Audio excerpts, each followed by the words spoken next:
Merci. La parole est à Monsieur Jacques Valax pour 5 minutes.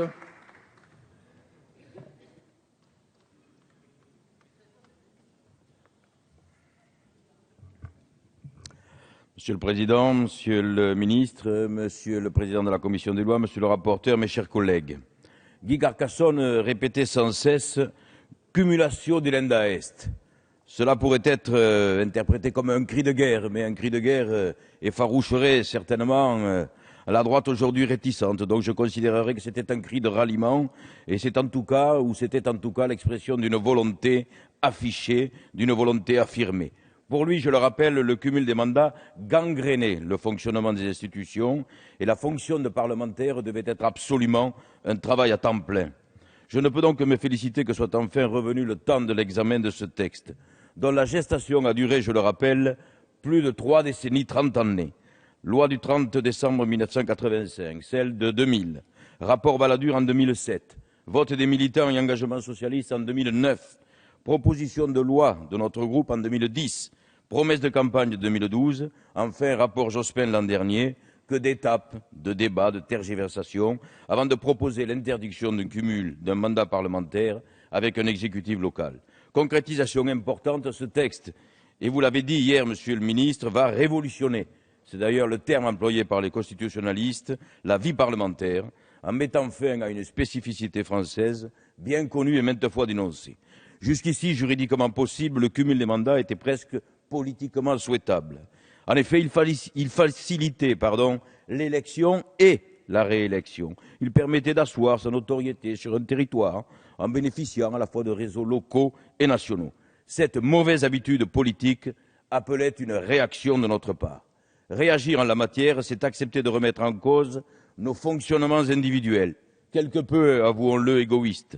C'est d'accepter de faire passer l'institution, son fonctionnement, son avenir, avant nos préoccupations particulières.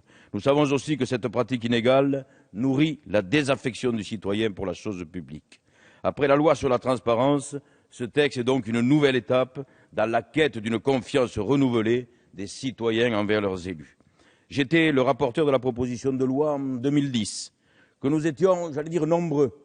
Je le rappelle, nous n'étions que 150 députés à l'avoir voté, ce texte, sur 220, et nous étions dans la minorité. Et je précise aussi que sur les 313 de ce qui était la majorité, les 313 ont voté comme un seul homme ou comme une seule femme contre ce texte-là, et nous étions en 2010.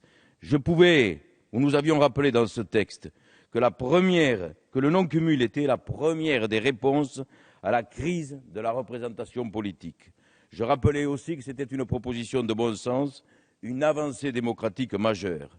Rejeté, je l'ai dit, par la majorité de l'époque, c'est aujourd'hui en responsabilité que nous pouvons enfin réaliser ce pas en avant. Alors, Monsieur le Ministre, j'aurais pu, ou je devrais, et je le suis, me satisfaire pleinement du tracé de ce texte et le voter sans hésitation aucune. Mais, vous le savez, engagé contre le cumul des mandats depuis longtemps, je ne peux faire autrement que de déposer un amendement suggérant que ce texte s'applique dès 2014. Je sais l'équilibre atteint dans le projet du gouvernement, équilibre que vous avez rappelé et défendu à maintes reprises. Équilibre parce que le périmètre défini est strict, avec une date d'application, vous nous l'avez dit, beaucoup plus souple, pour ménager toutes les sensibilités, et je comprends votre position. Je veux croire aussi, Monsieur le Ministre, en l'argument qui est le vôtre, selon lequel cette loi aura des effets, sinon juridiques, au moins politiques, dès les élections de 2014 et 2015. J'entends aussi les risques d'inconstitutionnalité que nous prendrions, mais je ne suis pas sûr qu'ils soient avérés.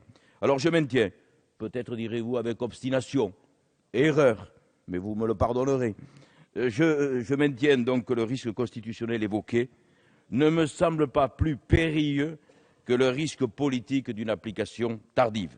Je redis donc en un mot que la fidélité à mes engagements passés m'obligera dans quelques instants à soutenir cet amendement sur lequel notre Assemblée se prononcera, soit en l'acceptant, soit en le rejetant. Pour le reste, ce texte était attendu et je veux en tout état de cause vous dire ma satisfaction. Ce projet de loi a le mérite d'être clair, d'être simple. Pas d'introduction d'un seuil minimum d'habitants pour qualifier les exécutifs locaux, pas de différence entre députés et sénateurs. Un texte cohérent. Cohérent d'abord avec la volonté de renouvellement du personnel politique, d'une ouverture de nos assemblées à davantage de jeunes, davantage de femmes, à différentes catégories socio-professionnelles, enfin à plus de Français issus de la diversité. Pour améliorer la représentation politique, il faut en effet accepter de partager le pouvoir.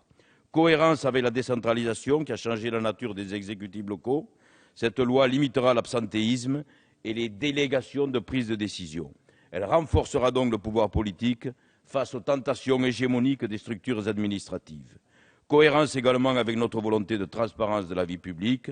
Cohérence parce que ce texte nous permet de rappeler une fois encore que la loi doit être prise au nom de l'intérêt général et non pas au nom de la somme d'intérêts particuliers.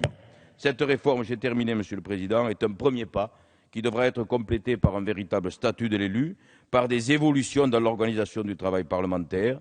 Elle implique du courage, et vous l'avez vu, Monsieur le Ministre, et un sens de la modernité incontestable. C'est une respiration différente, une volonté, une attitude et un comportement nouveau. C'est enfin, et je termine sur ce point, un changement de perspective, un changement d'horizon, un changement de mentalité pour dynamiser nos assemblées et à travers elles notre démocratie.